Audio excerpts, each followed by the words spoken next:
नमस्कार दोस्तों, स्वागत है सभी साथियों का पॉलिटी स्टडी यूट्यूब चैनल पर। दोस्तों, बड़ी भर्ती 53,000 लगभग पद, चतुर्थ श्रेणी कर्मचारी भर्ती जो आ रखी है उसके संदर्भ में थोड़ी सी आपको सावधानी बरतनी है। जहां से आपको पेपर देने से लेकर पेपर कंप्लीट होने तक, ओमार भरने तक सबसे अहम पॉइंट होता है वो होता है ओमार सीट। जहां आपको रोल नंबर से लेकर जहां तक आप कंप्लीट गोले भर के सिग्नेचर करके आप कंप्लीट कर लेते हो वहां तक, तो सबसे खास और टर्निंग पॉइंट यहां से अगर आपने गलती कर दी तो उसको सुधारने का या सुधरने का कोई गुंजाइश आपके जीवन में नहीं रहता है। ठीक है, इसलिए आपको ये थोड़ी सी जानकारी के साथ में मैं आपको जो कर्मचारी चयन बोर्ड ओमार देगा उसकी मैं कॉपी लेकर आया हूं और उसी के संदर्भ में आपको भरने के संदर्भ में पॉइंट नोट करना है। ठीक है, सबसे पहले बात अगर हम बात करें तो हम पॉइंट किस बात पर, किस तथ्य पर बात करेंगे, ओमार कैसे भरनी है और कैसे रोल नंबर है, पेपर कोड है, या जो आपके मान लो कि जैसे आपको ओमार सीट मिले तो याद रखना ओमार सीट के नंबर और प्रश्न जो आपको पुस्तिका दी जाएगी, प्रश्न बैंक पुस्तिका दी जाएगी, उसके एक तो आपको सबसे पहले मैच करने ना नंबर सेम होना चाहिए। जैसे आपको एक थैली में पैक आपको पेपर दिया जाएगा, उसको जैसे ही खोलोगे उसमें ओमार सीट डली होगी और ओमार सीट के नंबर ये इस प्रकार से आपको लिखे हुए मिलेंगे। और ये कि ये नंबर है आपका जो प्रश्न बैंक आपको देंगे उसके ऊपर ओमार के ऊपर लिखे होंगे और बारकोड के जस्ट नजदीक लिखे होंगे। ये आपको बिल्कुल सेटिंग मैच कर लेना है क्योंकि ये आपको सिग्नेचर करवाएंगे वहां पर भी लिखे जाएंगे, ये आपके ओमार सीट जो होती है उस पर भी लिखे होते हैं और इसकी डाटा हमेशा आपके अकॉर्डिंग यानी यूनिक कोड होते हैं, हर के लिए अलग इसमें दिए होते हैं। दूसरी बात, जैसे आपके लिए ओमार सीट दी जाती है इस प्रकार से आपको परफॉर्म मिलेगी, ओमार सीट दी जाएगी जिसमें आपको कौन सी जानकारी, सबसे पहले देखो यहां से दिया हुआ मिलेगा आपको रोल नंबर का ऑप्शन। सबसे पहले आपको रोल नंबर का ऑप्शन दिया जाएगा। रोल नंबर आपको मोस्टली अगर हम बात करें तो कितने अंकों में रोल नंबर आपको मिलेंगे उसकी मैं एक बार बता दूं आपको। अंक आपके प्रवेश पत्र के बिल्कुल सटीक ऊपर ऊपर दे रखे पेज पे, उसके अकॉर्डिंग आपको नोट करना है। ठीक है, देखो रोल नंबर आपको मिलेंगे लगभग जैसे 1 2 3 4 5 6 7, कितने अंक रहेंगे आपके? 7 अंक रहेंगे। तो ये कॉलम भी कितने रहेंगे आपके? 7 अंकों के, 1 2 3 4 5 6, एक इसमें इसमें 6 ही है तो 7 अंकों की आपकी ओमार सीट रहेगी। बिल्कुल प्रवेश पत्र के ऊपर लिखे हुए है वो सेम टू सेम आपको इसमें एंट्री करनी है। फिर आपको प्रश्न पुस्तिका संख्या, प्रश्न पुस्तिका संख्या यही होती है जो आपकी ओमार पर दर्ज होती है और ये कि आपको किससे मिलेगी, ये आपको प्रश्न पुस्तिका उस पर मिलेंगे नंबर, यानी बुकलेट नंबर बोलते हैं इसको, ध्यान रखना क्वेश्चन बुकलेट नंबर कहा जाता है, वो आपको इसमें भरना है। ठीक है, और पेपर कोड अक्सर 00 आते हैं, 01 आए, पेपर कोड स्पष्ट लिखा होता है, नहीं पता हो तो आप प्रीविक्षक जो आपके एग्जामिनर होते हैं उनसे पूछ लेना ये चीज। ठीक है, पेपर कोड बनने और फिर इसी आधार पर देखो ऊपर 0 फिर लास्ट तक 1 2 3 9 तक अंक होता है। तो आपने जैसे मान लो कि यहां पर 6 भरा तो आप 6 वाले गोले को क्या करोगे, यहां पर ब्लैक करोगे।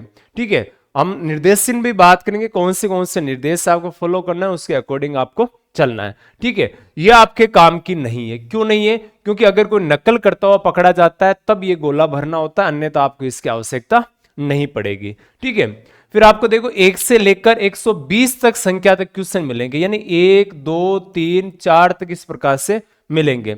एक में अक्सर 25 होते हैं, 25 इसमें एक में दिए जाते हैं। ठीक है, तो उसी आधार पर 25 से 30 हो सकते, एक खंड में आपके लिए 30-30 का खंड इसमें रहेगा, 4 खंड इसमें रहेंगे, 1 2 3 4 रहेंगे। इसमें तो 150 वाले अकॉर्डिंग है तो उसमें ये कर्मचारी चयन बोर्ड की ही पुस्तिका है, ध्यान रखना, लेकिन वो संख्या के हिसाब से इसमें रहेंगे। तो आपको क्या करना है उसमें, अब इसमें इसको तब भरना है जो आप क्वेश्चन पर आराम से करो। याद रखना ऑप्शन इसमें कैसे मिलेंगे, 1 2 3 4 और 5 वाले मिलेंगे। ठीक है, 4 तक आप सही कर रहे हो तो ठीक है, नहीं तो आपको ई ऑप्शन मिलेगा, वो 5वां गोला आपको भरना होता है। ठीक है, दूसरी बात यहां पर देखना आप जो परीक्षार्थी होता है वो अपना नाम दर्ज करेगा। यहां गलती कर भी दो तो कोई दिक्कत नहीं, लेकिन रोल नंबर में, प्रश्न पुस्तिका के में और पेपर कोड में, यानी इन दो में किसी भी कंडीशन में आपको गलती नहीं करनी, आराम से सोच समझ के आराम से भरना है, ठीक है, दिक्कत नहीं करनी है। हालांकि हो भी जाए तो कोई बड़ी बात नहीं होती, लेकिन -5 नंबर काट लिए जाते हैं अगर आप रोल नंबर गलत भरते हो, और कुछ नहीं होता। तो हड़बड़ाने की कोई जरूरत नहीं है। जहां तक कोशिश से व्हाइटनर और आपको ब्लेड वगैरह उसको कुचलने के लिए नहीं दिए जाएंगे, ये पूर्णतः वर्जित होते हैं, उसमें ध्यान रखना, ठीक है। इसमें नाम एंट्री करो। इसमें एग्जाम की आपकी जैसे 19, 20 या 21 जो भी है, सितंबर 2025 जो भी है आपको एंट्री कर देना है। सब्जेक्ट आपके पेपर पर लिखा होगा, जीके एंड अवेयरनेस नाम से लगभग आएगा, तो जो पेपर पर लिखा हो वो सब्जेक्ट आपको इसमें एंट्री कर देना। यहां आप देखो परीक्षार्थी के सिग्नेचर होने हैं, आपके सिग्नेचर होने हैं। परीक्षार्थी लिखा होता है कैंडिडेट सिग्नेचर, और यहां वीक्षक सिग्नेचर होते हैं। जो आपके एग्जामिनर होंगे ना, उनके सिग्नेचर हो गए तो वो अपने आप कर लेंगे, वो आपको हेडेक लेने की जरूरत नहीं है। तो इस आधार पे आपको क्या करना है, ये तैयार करना है। दूसरी बात, यहां से कुछ आपके प्रवेश पत्र के नीचे जो नोटिफिकेशन दे रखे उसमें ध्यान देना है। इसमें एक तो 1 घंटा पहले परीक्षा हॉल में गेट बंद हो जाएगा, उससे पहले से आपके टाइम है 10 बजे का, तो 9 बजे तक एंट्री रहेगी। दूसरी बात, 2 घंटे पूर्व उपस्थित होकर, यानी ये तो है कि मान लो कि इसमें क्या होता है कि जैसे आपके फेसिंग है, बायोमेट्रिक वगैरह होंगे या आपकी जांच वगैरह है, वो सारी तलाशी लेने के बाद में इसमें एंट्री करने की बात इसमें दी गई। 1 घंटे पहले गेट, 2 घंटे पहले से एंट्री होगी, लेकिन 1 घंटे पहले गेट बंद होगा।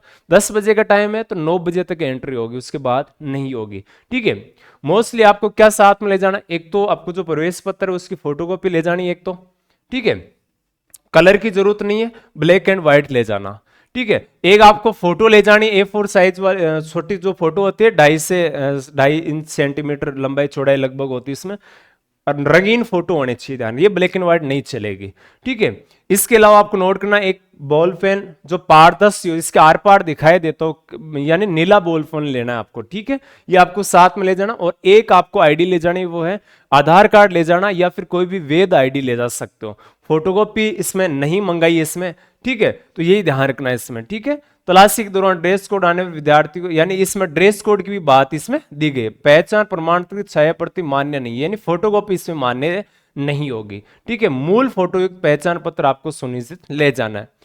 एक विशेष नोटिस करना है कि जींस अलाउ नहीं है इसमें। किसकी अलाउ नहीं दिया गया, जींस बिल्कुल भी इसमें अलाउ नहीं है, ध्यान रखना, ठीक है। तो ये पॉइंट आपको नोट करना। और प्रश्न पत्र जैसे 2 घंटे का समय, तो 10 मिनट आपको अतिरिक्त दिए जाएंगे। 10 मिनट इसलिए दिए जाएंगे कि आपको 500 ऑप्शन जो खाली छोड़े उसमें भरने होते हैं। ये सारी चीजें ध्यान में रखते हुए आपको पेपर देना। कोई भी प्रकार की, किसी प्रकार की आपको इसमें जल्दबाजी नहीं करना है। अगर किसी का जो सब्जेक्ट स्ट्रोंग है वो कर लेना है, और मोस्टली ध्यान देना है थोड़ा सा। आप मान लो कि जैसे एक तो मैथ के क्वेश्चन जो होते हैं थोड़ा टाइम लगता है, तो ये कोशिश ये करना कि बाकी जैसे जीके करने के बाद में आप करो। बाकी तो अपने हिसाब से जो आपको इजी लग रहा है वो आप कर सकते हो। शुरुआत में कोई प्रकार के क्वेश्चन आपको नहीं आ रहे हैं तो ये मत टेंशन लेना कि सारे नहीं आ रहे, हो सकता है 5 नहीं आ रहे, 6 नहीं आ रहे, 10 नहीं आ रहे, आगे तो आ सकते हैं, ठीक है। उसी आधार पर आपको पैटर्न के आधार पर करना है। तो आराम से आपने पढ़ा है वही आएगा पेपर में, वही चीजें आपको सारी देखने को मिलेगी, उसके अतिरिक्त कुछ भी नहीं है। और है तो ये आप सोचना है कि आपको जो नहीं आ रहा है वो किसी को नहीं आ रहा है, ठीक है। तो आप सभी को बेस्ट ऑफ लक, आराम से दीजिए। जय हिंद। आज के लिए राम राम साथियों।